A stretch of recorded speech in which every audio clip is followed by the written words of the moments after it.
வரும் 5ஆம் தேதி தமிழக பட்ஜெட் தாக்கல் செய்யப்பட இருக்கக்கூடிய நிலையில் ஒவ்வொரு நாளும் ஒவ்வொரு துறை மீதான எதிர்பார்ப்பு குறித்து பார்த்து வருகிறோம்.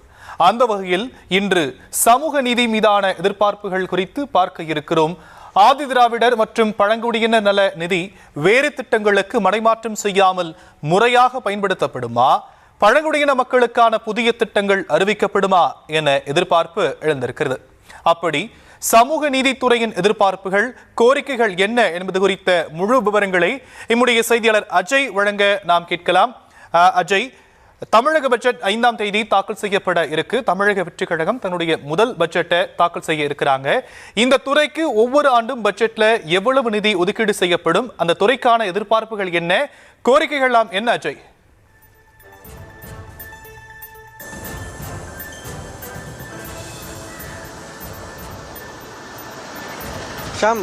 சமூக நீதித்துறையை பொறுத்த வரைக்கும் கடந்த திமுக ஆட்சி காலத்தில் ஆதி திராவிடர் மற்றும் பழங்குடியினர் நலத்துறை என்று இருந்தது. அந்த துறையை தற்பொழுது தமிழக வெற்றி கழகம் ஆட்சி அமைந்த பிறகு சமூக நீதித்துறை என்று பெயர் மாற்றம் செய்திருக்கிறார்கள். இந்த துறையை பொறுத்த வரைக்கும் கடந்த திமுக ஆட்சி காலத்தில் அமைச்சராக இருந்த கயல்விழி செல்வராஜ், அதற்கு பிறகு அமைச்சராக இருந்த மதிவேந்தன் ஆகிய இரண்டு பேரிடமும் இந்த துறை இருந்தது. இந்த துறையை தற்பொழுது அமைச்சராக இருக்கக்கூடிய அமைச்சர் வன்னியரசு இந்த அமைச்சருடைய துறை அமைச்சராக இருந்து வருகிறார். தமிழக வெற்றி கழகம் ஆட்சி அமைந்த பிறகு முதல் நிதிநிலை அறிக்கை ஆகஸ்ட் 5ஆம் தேதி தாக்கல் செய்யப்பட இருக்கின்றது. இந்த துறையினுடைய நோக்கத்தை பொறுத்த வரைக்கும் ஆதி திராவிடர் மற்றும் பழங்குடியினர் இந்த துறை சமூக நீதித்துறையாக மாற்றப்பட்ட பிறகு தாக்கல் செய்யப்படக்கூடிய முதல் பட்ஜெட், தமிழக வெற்றி கழகம் ஆட்சி அமைந்த பிறகு முதல் பட்ஜெட் தாக்கல் செய்யப்பட இருக்கக்கூடிய நிலையில பல திட்டங்கள், பல முன்னணி திட்டங்களை செயல்படுத்த பொதுமக்கள் மிகுந்த எதிர்பார்ப்போடு காத்துக் கொண்டிருக்கிறார்கள்.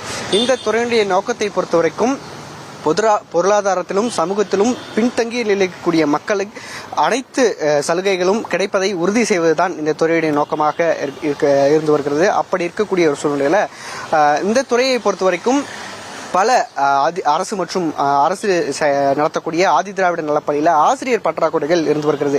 பல அரசு பள்ளிகளில் ஒரே ஒரு ஆசிரியர்கள் தான் அனைத்து பாடத்தை எடுக்கக்கூடிய ஒரு நிலை அரசு மற்றும் அரசு உதவி பெறும் ஆதி திராவிட பள்ளியில இருந்து வருகிறது. அந்த பிரச்சனையை தீர்ப்பார்களா என்று இந்த மாணவ மாணவிகள் எதிர்பார்க்கிறார்கள். அது மட்டும் இல்லாமல் பழங்குடியினர் நல மக்கள் வசிக்கக்கூடிய இடங்கள், மலை கிராமங்கள்ல இன்றைக்கும் அடிப்படை வசதிகள், கிட்டத்தட்ட மருத்துவமனை இல்லாத நிலை ஒன்று நிலவுகிறது. அங்கு ஏதேனும் பிரச்சனை ஏற்பட்டால் அங்கிருந்து அந்த மலை மேல் இருந்து கீழே வருவதற்குள் அவர்கள் உயிரிழக்கக்கூடிய நிலை இருக்கிறது. அதனால நவீன வசதிகளோடு இருக்கக்கூடிய ஆம்புலன்ஸ்கள், மருத்துவமனைகள், நடமாடும் மருத்துவமனைகளை அரசு ஏற்படுத்தி தருமா என்று பொதுமக்கள் எதிர்பார்க்கிறார்கள். அது மட்டும் இல்லாமல் அரசு மற்றும் அரசு உதவி பெறக்கூடிய கல்லூரிகளில் மாணவர்கள் படிக்கிறார்கள். அந்த மாணவர்கள் படிக்கக்கூடிய ஆதி திராவிடர் மற்றும் பழங்குடியின மாணவர்களுக்கு 7,500 8,000 உதவித்தொகை என்பது கிடைத்து வருகிறது. இந்த ஆண்டு அதை 15,000 வரை உயர்த்துவார்களா என்றும் மாணவ மாணவிகள் எதிர்பார்க்கிறார்கள். அதே போன்று அவர்கள் தங்கி படிக்கக்கூடிய விடுதிகளில் இன்றும் அப்போது, அதாவது கிட்டத்தட்ட ஒரு 6 ஆண்டுகளுக்கு முன்பு விடுதி எப்படி கட்டப்பட்டதோ அதே நிலையில் தான் தற்பொழுது விடுதி இருந்து வருகிறது. ஆனால் இந்த காலகட்டத்திற்கு ஏற்றவாறு ஏசி, அது மட்டும் இல்லாமல் வைஃபை, ஏஐ தொழில்நுட்பம் கொண்ட வசதிகள் எல்லாம் அந்த விடுதிகளில் ஏற்படுத்தி தருமா என்றும் மாணவ மாணவிகள் எதிர்பார்க்கிறார்கள். இது மட்டும் இல்லாமல் விளையாட்டு சார்ந்த விஷயங்களை ஆதி திராவிடர் பழங்குடியினர் பார்த்தோம் என்றால் துப்பாக்கி சுடுதல், வில்வித்தை போன்ற விளையாட்டுகளில் மிகுந்த ஆர்வ மிகுதியை கொண்டவர்கள், இயல்பாகவே அவர்களுக்கு அந்த திறமை இருக்கும். அப்படிப்பட்ட மாணவர்களுக்கு சிறப்பு பயிற்சியை தந்து அந்த விளையாட்டுகளில் ஊக்கப்படுத்தி அவர்களை காமன்வெல்த், நேஷனல்ஸ், சாம்பியன்ஷிப் போன்ற விளையாட்டு வரை எடுத்து செல்வார்களா என்றும் எதிர்பார்க்கப்படுகிறார்கள். இந்த துறை சார்ந்த திட்டங்களை பொறுத்த வரைக்கும் இந்த துறைகளில் இது மட்டும் இல்லாமல் பல பிரச்சனைகளும் இருந்து வருகிறது. குறிப்பாக விடுதிகளில் அரசு மற்றும் அரசு உதவி பெறக்கூடிய மாணவர்கள் படிக்கக்கூடிய ஆதி திராவிடர் மற்றும் பழங்குடியினர் நல விடுதிகளில் அடிப்படை வசதிகளான கழிவறை வசதியும் முறையாக இல்லை என்றும் குற்றம் சாட்டுகிறார்கள். இன்றும் தமிழகத்தில் இருக்கக்கூடிய பெரும்பாலான விடுதிகளில் முறையான கழிவறை வசதிகள் இல்லை என்றும் குற்றம் சாட்டுகிறார்கள். அதை நவீனப்படுத்தி தருவார்களா என்றும் எதிர்பார்க்கப்படுகிறார்கள்.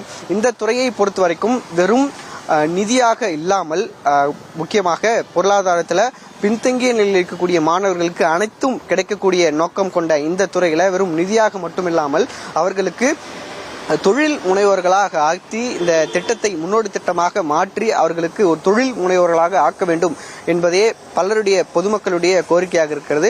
இந்த திட்டம் மட்டுமில்லாமல் பல்வேறு இந்த காலகட்டத்திற்கு ஏற்ப பல திட்டங்களையும் இந்த நிதிநிலை அறிக்கையில் எதிர்பார்க்கிறார்கள். கடந்த திமுக ஆட்சி காலத்தில் பல திட்டங்களை செயல்படுத்தியதால் நிதி இல்லை என்று போன்ற குற்றச்சாட்டுகளை புதிய அரசு சொல்லிவிடாமல் இந்த துறைக்கென தனி நிதியை ஒதுக்கி இந்த துறையை மேலும் பலப்படுத்தி பொதுமக்களுக்கு பல முன்னோடி திட்டங்களை கொண்டு வர வேண்டும் என்பதே ஆதி திராவிடர் மற்றும் பழங்குடியின மாணவர்கள் மக்களுடைய கோரிக்கையாக இருக்கிறது. தமிழக பட்ஜெட் 5ஆம் தேதி தாக்கல் செய்யப்பட இருக்கக்கூடிய நிலையில் இன்றைய தினம் சமூக நீதித்துறைக்கான எதிர்பார்ப்புகள் என்ன, அவருடைய கோரிக்கைகள் என்ன, எவ்வளவு நிதி ஒதுக்கீடு செய்யப்படலாம் என்ற விவரங்களை நம்முடைய செய்தியாளர் அஜய் வழங்க நாம் கேட்டோம். உங்களுடைய விரிவான விவரங்களுக்கு நன்றி அஜய்.